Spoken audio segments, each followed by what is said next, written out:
कितने कावड़ यात्रियों को थूका हुआ मुता हुआ खिलाया गया पिलाया गया, लेकिन योगी बाबा ने कह दिया नेम प्लेट, तो सारे विरोध में उतर आए। वो कहते हैं 15 मिनट के लिए पुलिस हटा दो फिर हम बताएंगे, वायरल हो जाते हैं। ठीक है जी, अब इसने बोल दिया कावड़ यात्री का, वायरल हो गया। लेकिन योगी जी देश बटे ना तो एक चीज बोल देते हैं, बटोगे तो कटोगे, एक रहोगे नेक रहोगे, तो वो आपत्तिजनक बात हो जाती है, वो देश में बंटवारे की बात हो जाती है, वो देश में हिंसा की बात हो जाती है। जब जालिब गालिब का नारा लग रहा था उसके ऊपर अखिलेश यादव एवं विपक्ष सोया हुआ था, जब तन से जुदा के नारे लग रहे थे विपक्ष सोया हुआ था, जब कार सेवकों के ऊपर गोलियां चल रही थी विपक्ष सोया हुआ था, जब गांव सेवकों के ऊपर गोलियां चल रही थी विपक्ष सोया हुआ था, जब महाराष्ट्र के अंदर साधुओं के ऊपर मॉब लिंचिंग हुई थी पालघर के अंदर तो विपक्ष सोया हुआ था, जब साबरमती एक्सप्रेस को जला दिया गया था, जब कार सेवकों से भरी साधु संतों से भरी हुई तब विपक्ष सोया हुआ था।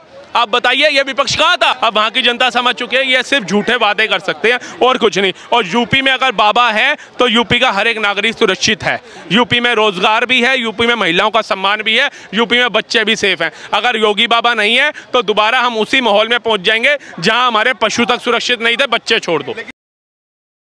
आज शौकत अली हैं, MIM के उत्तर प्रदेश के अध्यक्ष हैं और कल मुरादाबाद एक जनसभा में वो बोले कि कांवड़ तो चलती है 2 महीने तक, हाईवे जाम कर दिया जाता है, उन नमाज के लिए 2 मिनट के लिए परेशानी होती है। ये सड़क योगी और मोदी ने अपने पर्सनल पैसे की नहीं बनाई है। नहीं, ये बात बताइए, जब कांवड़ यात्रा होती है उनको कह दिया शौकत जी को, भैया जी ये दुकानें श्री राम के ढाबों की, वैष्णो ढाबों की तो लगा लेते हैं नाम बदल करके, कभी आप व्यक्तिगत तौर पर पैदल चल करके कभी कांवड़ यात्रा में से जाइए, आपको पता चलेगा कि कांवड़ यात्रा जो है पुरानी सड़क से निकाली जाती है, हाईवे से नहीं निकाली जाती। जो नहर वाला रास्ता है खतौली का, वहां से कांवड़ यात्रा निकाली जाती है। उन कांवड़ियों को कष्ट होता है वहां से निकलने पे, उनको कुछ खाने की चीजें नहीं मिलती हैं, ढाबे नहीं मिलते, अच्छे शोध जाने के लिए उनको जगहें नहीं मिलती, उनको जंगलों में झाड़ियों में जाना पड़ता है। लेकिन वो अपने आराध्य के अधीन जो कांवड़ यात्रा निकालते हैं वो इस चीज को नहीं देखते हैं, वो फिर भी वहां से जाना अपने आप को कबूल करते हैं, वहां से जाना मंजूर करते हैं, लेकिन कभी सरकार प्रशासन को गालियां नहीं देते। लेकिन रही बात आपकी जो आप बात कर रहे हैं नमाज की, आपके यहाँ पर मस्जिदों की कमियां नहीं है और ये कहीं नहीं लिखा कि अगर एक मस्जिद के अंदर फुल हो गया तो 7 वाली मस्जिद में आप नमाज नहीं पढ़ सकते। लेकिन आप ये बोलेंगे कि पूरी सड़कें या जाम हो जाए और उसके ऊपर कोई बात भी ना रखे तो वो निंदनीय है। अगर कोई बंदा वहाँ जाम में फंसा हुआ है, कोई एम्बुलेंस है, उसके जो घर का बंदा कहते हैं इमरजेंसी में अगर शहीद हो जाता है या मर जाता है, उसकी जिम्मेवारी क्या वो लोग लेंगे? नहीं लेंगे। वो तो कहेंगे हम तो अपने धर्म का पालन कर रहे थे, इनको क्या जरूरत थी यहाँ से निकालने की। तो कांवड़ यात्री भी कहेंगे हम अपने धर्म का ये पालन कर रहे हैं, हम हाईवे से ही निकालेंगे, ये एक्सप्रेसवे में हमारे भी टैक्स का पैसा है। लेकिन किसी ने ऐसा नहीं कहा, वहीं से जाते हैं। किसी ने भी टोल के तोड़फोड़ नहीं करी, किसी ने सड़कों को नहीं तोड़ा, किसी ने फ्लाईओवर के बैरिकेड नहीं तोड़े, आज तक शांतिपूर्ण तरीके से नीचे से गए। लेकिन कह रहे हैं कि गांजा पीते शराब पीते हैं, शौकत जी बोले, उनको बोलिए, नशेड़ी बोलिए, उनको बोलिए आप भी पीजिए जा करके, और एक शराब पीता हुआ दिखा दीजिए मुझे, एक शराब पीता हुआ कांवड़ी दिखा दीजिए, मान जाऊंगा अगर इन्होंने कह दिया शराब पीते हैं तो। और गांजा पीते हैं, ये पीते हैं, उनसे पूछो गांजा कौन पीता है, आप जाके उपलब्ध कराते हो। झाड़ियों के अंदर अगर वो सिगरेट वगैरह पीते हैं, कईयों को आदत है। हम तो हमारा धर्म वो तो नहीं कह रहे भोले बाबा ऊपर से कि भैया तू कांवड़ लेने आ रहा है। अगर भैया जी 4 करोड़ कांवड़ी जाते हैं, 4 करोड़ में से अगर आपने 2, 4, 10 को अगर देख लिया पीते हुए, तो बाकी सबकी श्रद्धालुओं की श्रद्धा पे आप प्रश्न चिन्ह नहीं खड़ा कर सकते हैं। आप ये नहीं कह सकते कि सारे ही नशा करने वहां जाते हैं। मैं कहता हूं आटे में नमक चलता है लेकिन नमक में आटा नहीं चलता, समझ आई? इनको बस एक उद्देश्य चाहिए। आप हमारे धर्म को नहीं मानते, आप मूर्ति पूजा नहीं मानते, आप हमारे गंगा स्नान को नहीं मानते, तो हमारे धर्म में हस्तक्षेप भी क्यों करते हो? आपको अपनी गंदी जुबान से नाम लेने की जरूरत क्या है कांवड़ की? आपको कांवड़ का महत्व पता है? कभी अपने घर से आप अपने ऑफिस तक तो गाड़ी में जाते हो, पैदल चलने में आपके पैर घिसते हैं। वो कांवड़ी 200 किलोमीटर की यात्रा करके दिल्ली पहुंचता है, वो कांवड़ी 450 किलोमीटर की यात्रा करके पहुंचता है। जब गंगोत्री गौमुख से जल उठाता है, उसके अपेक्षा जल उठाओ तो सही। ये लोग अपने घर से मंदिर तक नहीं निकल सकते और ये कांवड़ यात्रियों के ऊपर प्रश्न चिन्ह खड़ा करते हैं। कांवड़ यात्री जितना जल उठा करके लाता है, जैसे अपने माँ बाप को लेकर के आते हैं कांवड़ में बिठा करके, एक बार आप अपने माँ बाप के पैर धो करके तो पीता हुआ दिखा दीजिए, आप तो वो भी नहीं दिखाते। MIM का एक और कहना है कि पुलिस कांवड़ियों के पैर धुलती है और नमाजियों को पीटती है। किसको पीटा पुलिस ने?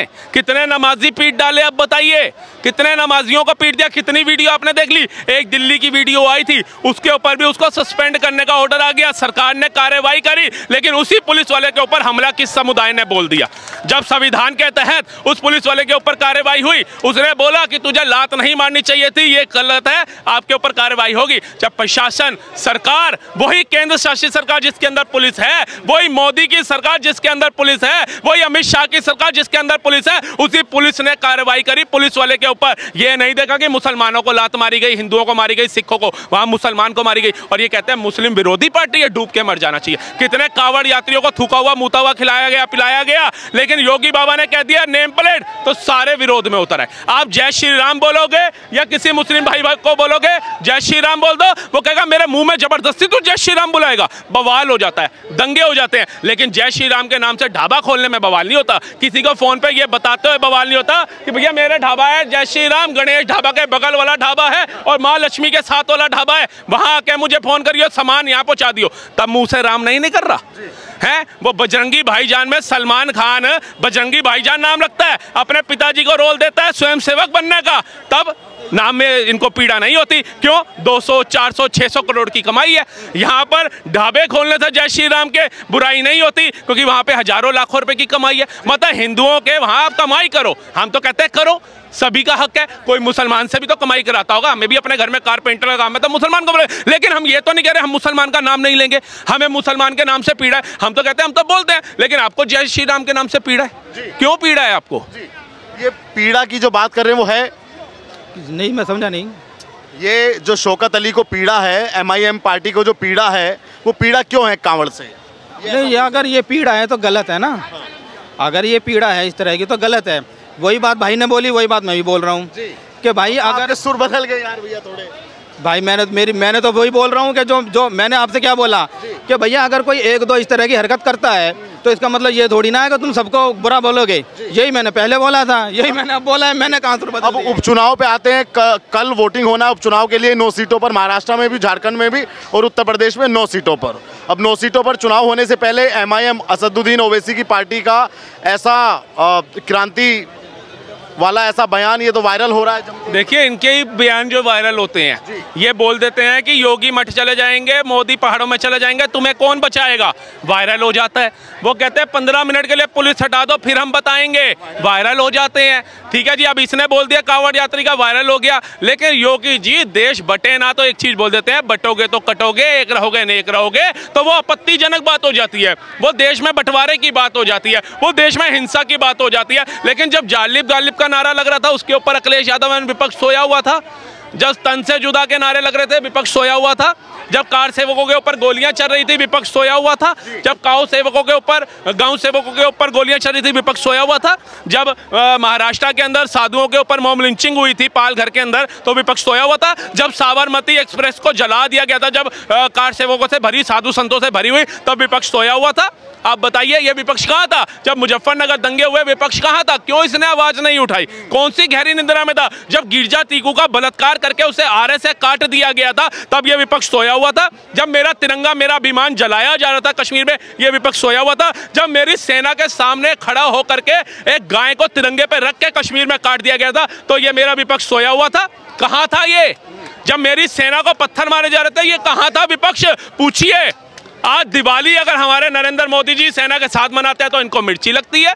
आज फाउंटेन के साथ गर्व से तिरंगा लहराया जा रहा है कश्मीर में, इनको मिर्ची लगती है। आज सेना को छूट दे दी, बुलेट प्रूफ जैकेट भी दे दी, इनको मिर्ची लगती है। आज जहां कश्मीर में पैदल इंसान नहीं चल सकता था, वहां ट्रेन चला दी, इनको मिर्ची लग रही है।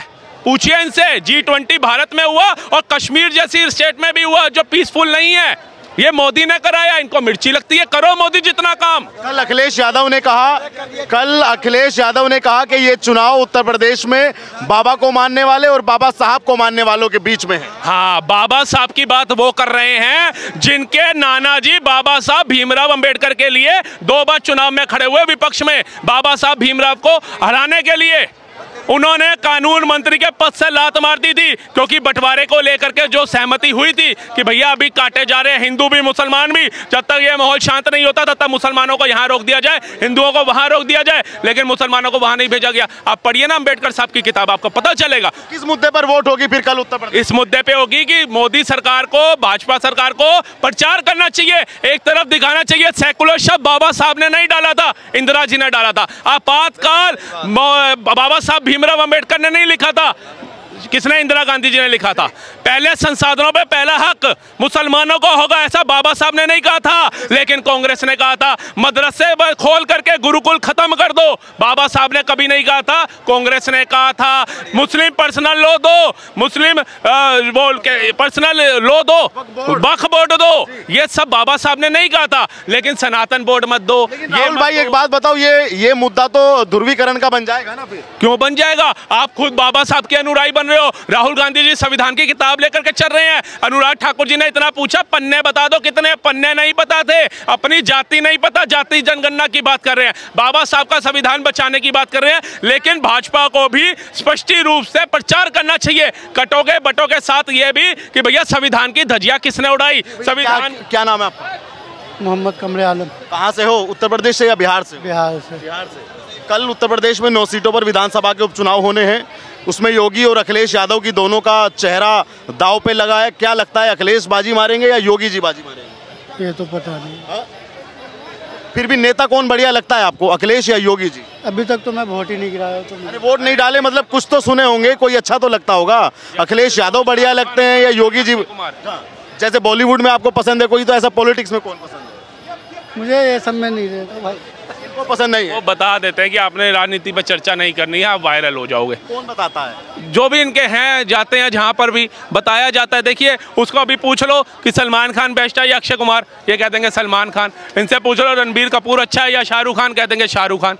तो उसी तरीके से आप योगी अखिलेश की बात कर रहे हो, तो अगला अखिलेश बोल के ही जाता है यहाँ पे, लेकिन बवाल हो जाता, वायरल हो जाता। तो ये डर है। आप सच बनो ना, सच्चे बनो। आप बोलो, मैं बोलूँ अगर मुझे योगी पसंद है तो है, मेरी कनपट्टी पे कोई बंदूक लगा देगा?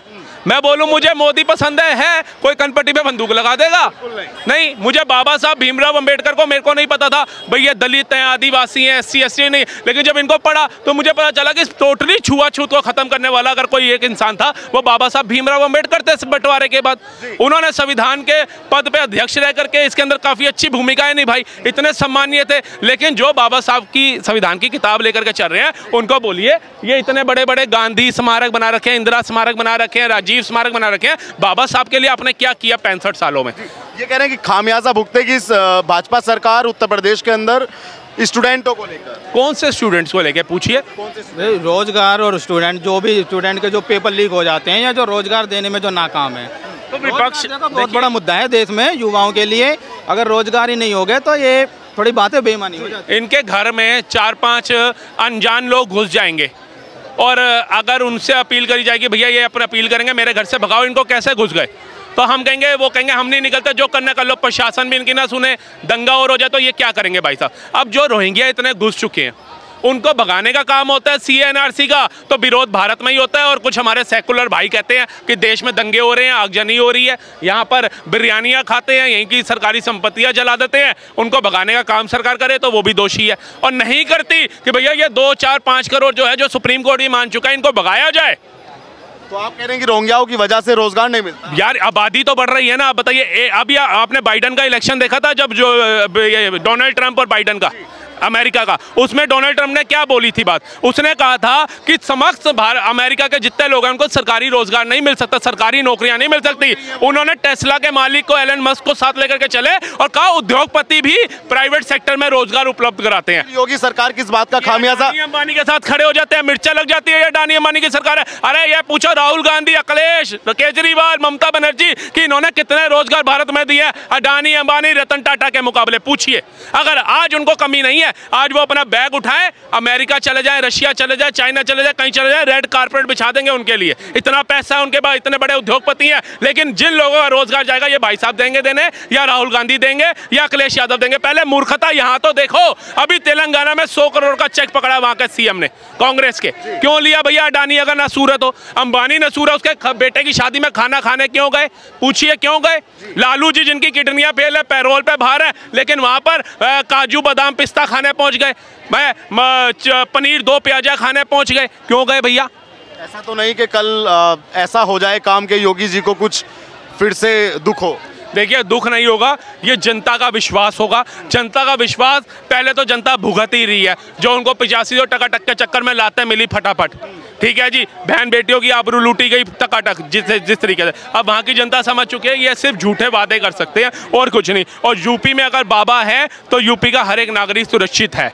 यूपी में रोजगार भी है, यूपी में महिलाओं का सम्मान भी है, यूपी में बच्चे भी सेफ हैं। अगर योगी बाबा नहीं है तो दोबारा हम उसी माहौल में पहुंच जाएंगे जहां हमारे पशु तक सुरक्षित नहीं थे, बच्चे छोड़ दो। लेकिन जो पिछले लोकसभा चुनाव ने जो संकेत दिए, वो संकेत कहते हैं कि अखिलेश यादव उत्तर प्रदेश में सबसे बड़े नेता हैं। काहे के नेता हैं? ये भी तो सीटें पाई ना। तो उससे पहले क्या हुआ? चीफ मिनिस्टर नहीं रहे। उससे पहले क्या हुआ? चीफ मिनिस्टर रहे। एक बार सीएम बने, वो भी अपने पिताजी की छत्र छाया की वजह से, और उन्हीं पिताजी को स्टेज से उतार दिया था, माइक छीन लिया था।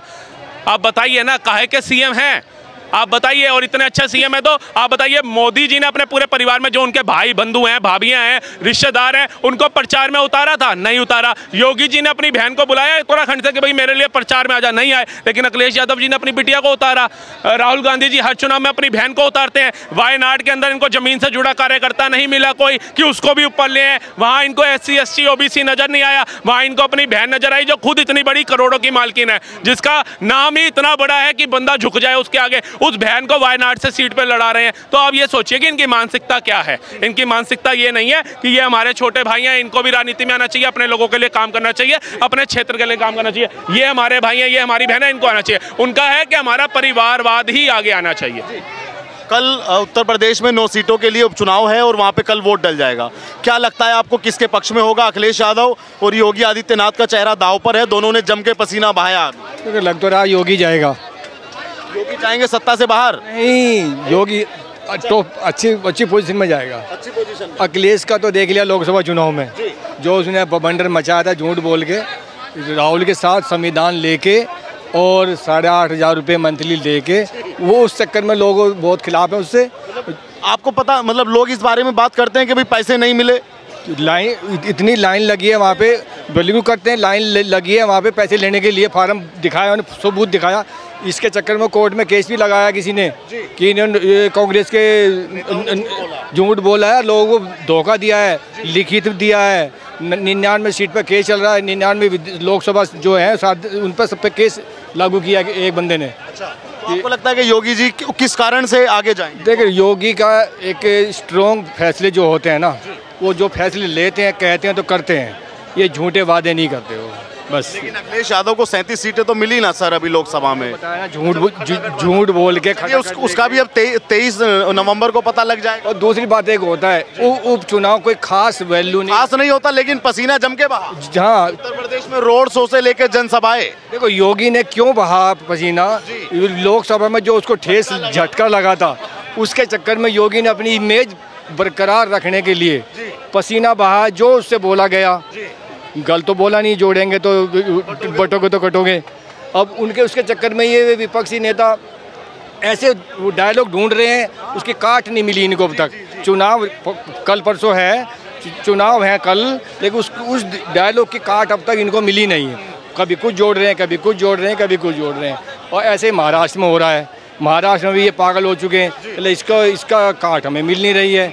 योगी ने जो स्ट्रॉन्ग तरीके से बोला, वो कोई समझ रहा है हिंदू मुस्लिम। तुम्हें क्या लगता है? सही कह रहे हैं ना भैया, सही कह रहे हैं जो कह रहे हैं। योगी जी में है दम? आएगा योगी, आएगा, है अभी दम? हाँ है योगी, आएगा योगी। करंट क्या करंट है अभी? देखो सर, बिल्कुल पता है क्या होता है। देखो, उसने पहले से ही काफ़ी टाइम कर रखा था, इनने जो भी है, मतलब यूपी में काफ़ी अच्छी मीन्स उनने काफ़ी अच्छी जगह में काम कर रखा, हर जगह में काम कर रखा, ठीक है। तो अभी क्या हुआ था कि थोड़े टाइम पहले जब हमारा राम मंदिर बना था, तो उस टाइम थोड़ा सा मतलब इधर उधर हो गया था, हमारे जो सिस्टम थोड़ा सा हिल गया था उनका। ठीक है, तो अभी योगी जी को मतलब कि उन्हें जो अभी कई सारे बंदे हैं उन्हें थोड़ा सा नीचे दबा रखा वहाँ पे, और वही लोग जो है मतलब वही उठाने की कोशिश कर रहे सर उनको। मेन बात और थी लोकसभा चुनाव में आरएसएस बिल्कुल शांत बैठा था। लोकसभा चुनाव में आरएसएस बिल्कुल अपने घर बैठे थे।